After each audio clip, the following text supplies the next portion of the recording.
we can get started. I'm going to talk about stress and autoimmune disease.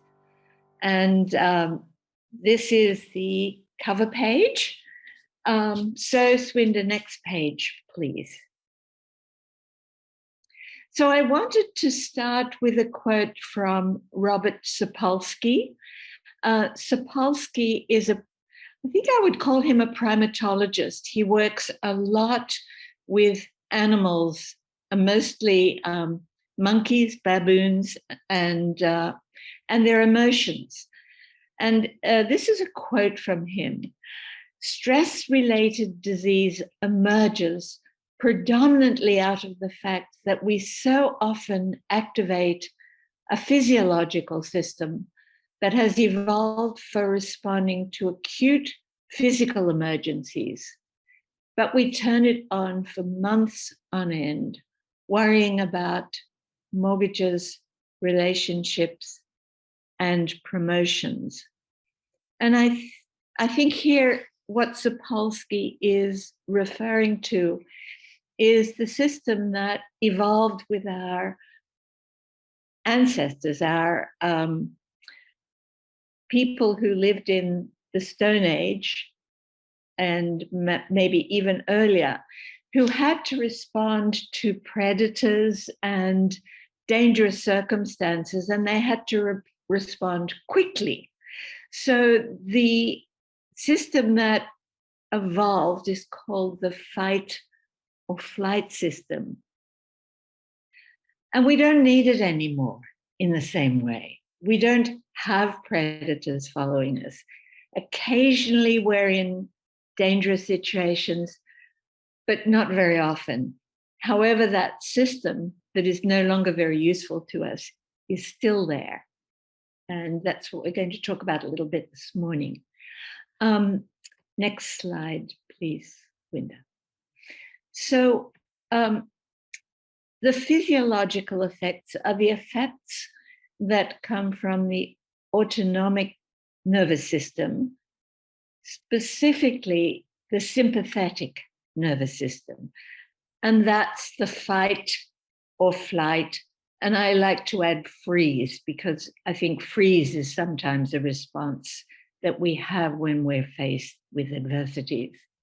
So what happens in our bodies? Our blood pressure increases, heart rate increases, breathing rate increases, our muscles tighten and shorten. They're getting ready for us to run away from the lion or whatever it is that's following us. Our gastrointestinal system also responds. So we can, and that can respond in different ways. Our digestive system stops functioning. The whole system can become experience hypermotility, and we can have sudden diarrhea, or it can kind of close down, and we can find ourselves, if stress occurs over a long period, experiencing constipation as well. And then pain. Pain is interesting because pain can increase when we're under stress. But if we're under extreme stress, such as soldiers who are in a war, you think of soldiers who were fighting in World War II, and let's say they were wounded, they may not experience any pain at all until they're in safety, perhaps in the first aid station. And I've read about people who've been attacked by animals. The same thing can happen. You cannot experience pain until you're safe. I don't know whether that always occurs, but that certainly does occur at times. And then emotional responses, and those can be different kinds of emotions. So let's move on to the next slide. This is a curve that I think is really interesting in understanding stress. It's a curve called the Yerkes-Dodson curve, because those are the people who came up with it. And what it's telling us is that stress can actually be important, because if we're under no stress at all, we don't have to do anything, we can become inactive and bored. So you see to the left on the performance side in the green area, with no stress, you're kind of rusting out because you don't need to do anything. And then as there's a little stress, we have some healthy tension, and then we become motivated and focused, and we're at peak performance. And I think here of the Olympic swimmers, and probably all Olympic performers, but I just think of the swimmers, you know, on the platform, ready to dive into the water. Of course, they're stressed, but it's the stress that is helping them perform at their absolute best. So that's when stress really is working for us and we reach our peak performance. But if stress goes on for too long, we become fatigued, we can become exhausted, and then it can increase to the point where we're panicked, anxious, and angry, and finally burnout and breakdown. And I think during the period of COVID, certainly in Australia and perhaps in Canada too, we read a lot about teachers and what is happening to teachers with the stress of trying to teach when they're not sure whether the kids are going to be infected, or another teacher is out and they have to teach a different class. We read that teachers are leaving the profession because of what I would think is the extreme end of this stress curve. So moving on to the next one, please. So how does stress get inside the body? I came across two very interesting articles when I was bringing myself up to date on stress. And one of the articles, which I'll mention in a little bit, has come up with this more of a hypothesis than an actual complete understanding, but I think it's worth looking at. They talk about the sympathetic fibers descending from the brain to the primary, that is bone marrow and thymus, and secondary, spleen and lymph nodes, lymphoid tissues, and then releasing substances that influence the immune response by binding to receptors on white blood cells. Secondly, various brain axes secrete hormones that bind to receptors on white blood cells. And then people's efforts to manage may lead to behaviors such as alcohol use or changes in sleeping patterns that could modify immune system processes, a pathway to link stress to the immune system. Chronic stress exacerbates allergies and many kinds of autoimmune disease via the effect of stress hormones such as cortisol. And then autoimmune disease occurs as a result of self-regulation of the immune system, which treats self-tissue as an invader and causes pathology. I'm not sure that this is totally understood as yet, but this is a set of hypotheses that I think explains what probably is happening inside the body. So next slide, please, Linda. And then we have to think of our appraisals and personality style.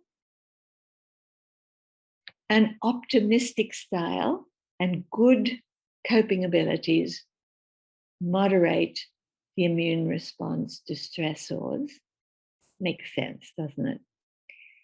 Intrusive thoughts and negative appraisals affect the neuroendocrine and cardiovascular responses to stress. And then depression, sleep problems, and cigarette smoking explain some of the immune dysregulation.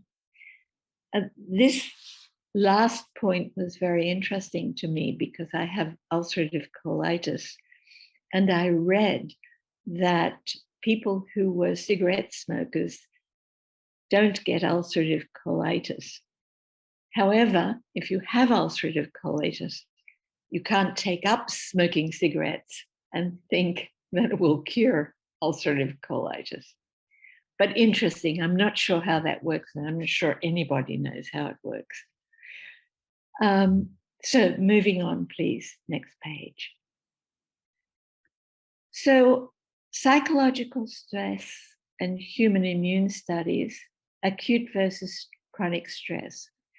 One of the studies that I looked at was a meta-analysis which looked at 293 different studies and put the results together. So a meta-analysis synthesizes research findings.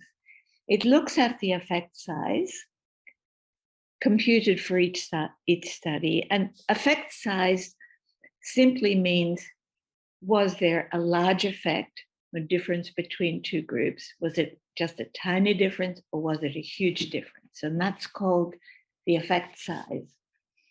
And in this context, it's seen as a measure of how much two groups, one experiencing a stressor and the other not, differed. So in this study, they looked at, they combined the results of each study by looking at people who were exposed to stressors and didn't develop autoimmune disease and those who did. It was a very interesting study. And what they did was divide up the kinds of stressors that people were exposed to. So acute time-limited stressors, such as public speaking or mental arithmetic. Then brief naturalistic stressors, such as exams. Stressful event sequences, say the loss of a spouse or a natural disaster. And then the last two, which were the important ones, chronic stressors, those that are pervasive, stable, forcing the person to restructure their identity or social role. For example, traumatic injury, physical disability, caring for a person with dementia, being a refugee, and then for all of us, chronic illness. And then finally, distant stressors. They occurred in the distant past, but may continue modifying the immune system. Long-lasting cognitive and emotional sequelae, such as the sexual assault of a child, witnessing the death of a soldier during combat, and I would say probably witnessing the death of anybody in traumatic circumstances, being a prisoner of war. So those final two, the chronic and the distant stressors, were the ones that were important for the development of autoimmune disorders. So next slide, please. So knowing what we know, which is not a huge amount about how stress is associated with autoimmune disease, what can we do about it? Well, here is a list of things that we can do. Progressive muscle relaxation. And at some point, I can take us through that, maybe not today or maybe another day. Meditation.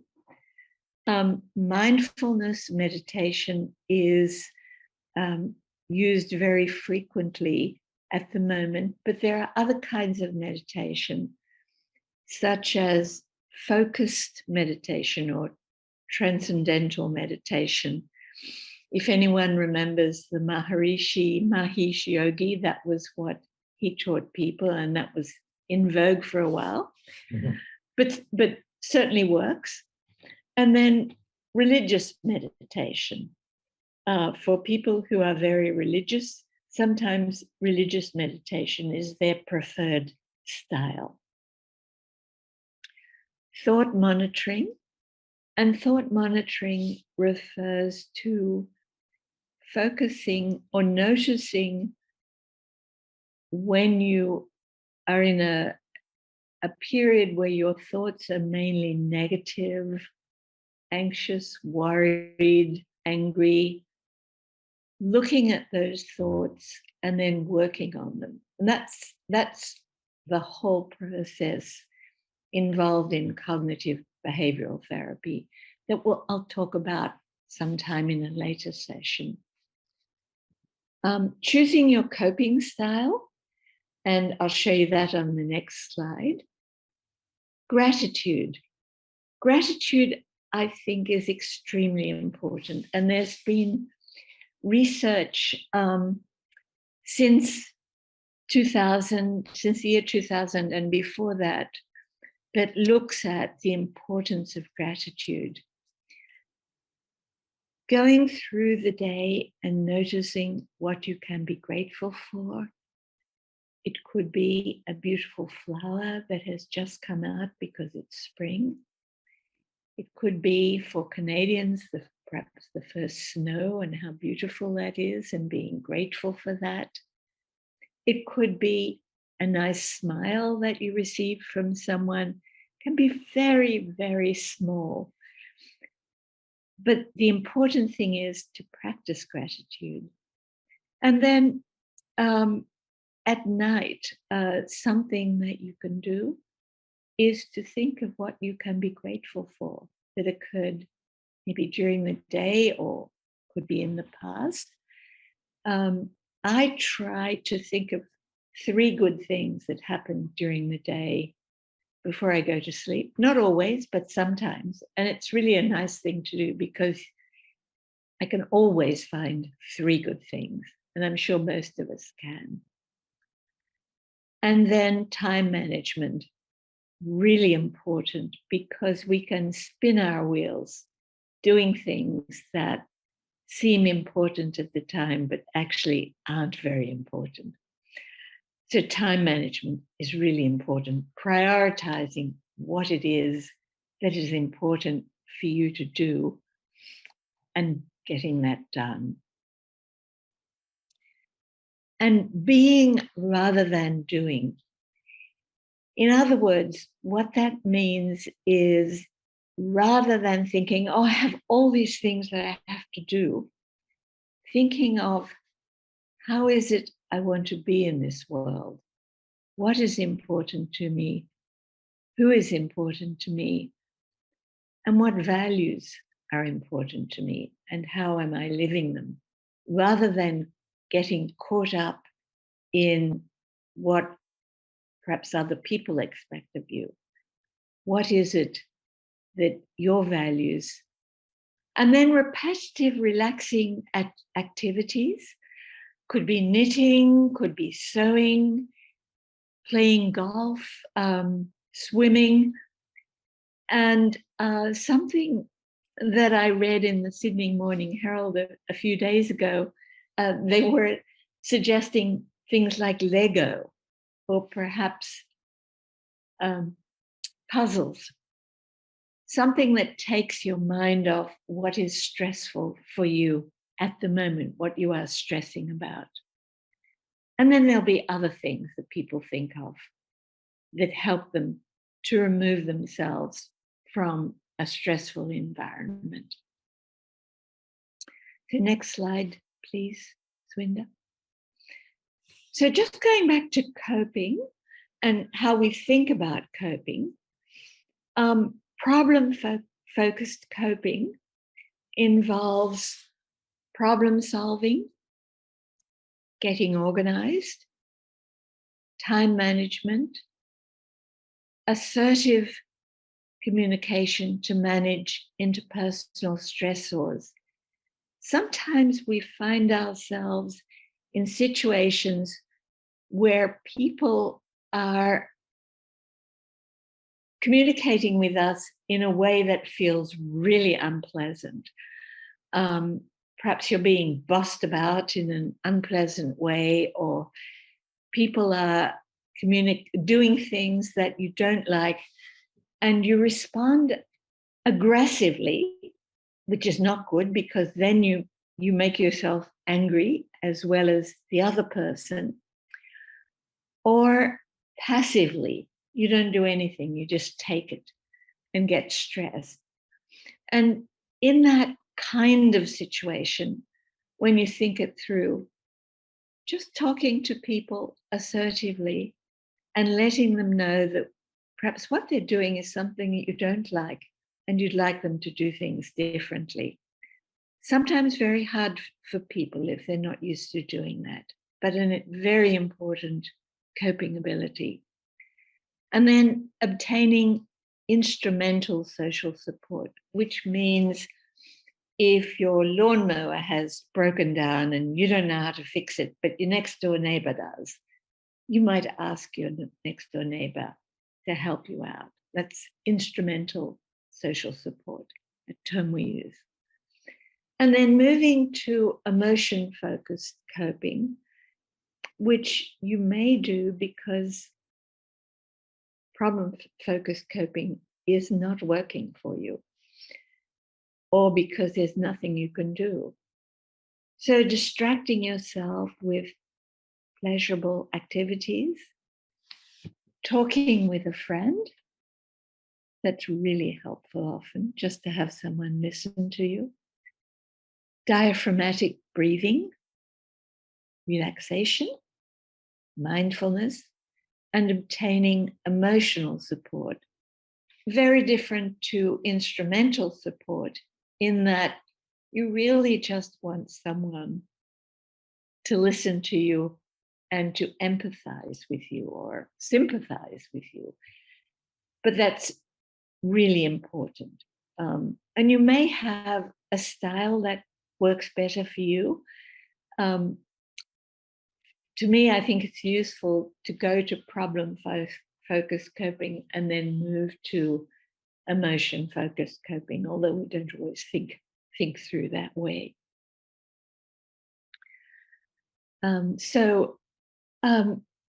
Charmaine sent me a diagram this morning that I thought was a really great diagram that kind of looks at some of how we manage stressors. And if it's possible, I'm going to ask Charmaine to send that when I move on. So moving on, please, Swinda. Problem versus emotion-focused coping. Is there a problem? Yes. Can I change it? No. Then perhaps I'm moving to emotion-focused coping. Yes, I can change it. Is now the good time? Yes. And then moving to problem-focused coping. It's a simple diagram, but it's kind of how we manage stress. good coping abilities. Next slide, please. So these are the references. Robert Sapolsky has written quite a number of books. He's a very good writer, and I think not directly relative necessarily to human beings with autoimmune diseases, but still interesting in looking at how stress affects animals, because after all, we are animals and we have similar physiology, but just interesting in themselves. And then the two studies I referred to, Segerstrom and Miller, that is the meta-analytic study that I referred to, very interesting study. And then a Swedish study, Song et al. This was a really interesting study that looked at the whole Swedish population. The Swedes are able to, they have registers of everyone who's been born in Sweden, and then a health register with all your diagnoses, another one with your medications and doctor visits, and they can merge those registers and come up with very interesting results. We can't do that because we are not set up that way. So that completes the PowerPoint. Thank you very much, Swinda. And I'm hoping that Charmaine could perhaps put up her diagram so we can just take a look at that. Yeah, this is, I think, a really good diagram because it looks at what you control and what you can't. You can't control the past or the future, what others do and what others think about you, what happens around you and what how others look after themselves. So sometimes we worry about things that we can do absolutely nothing about. But the central part of the diagram shows what's in your control, your boundaries, your thoughts and actions, the goals you set, where you put your energy, how you speak to yourself, and how you handle challenges. I really think that's an excellent diagram.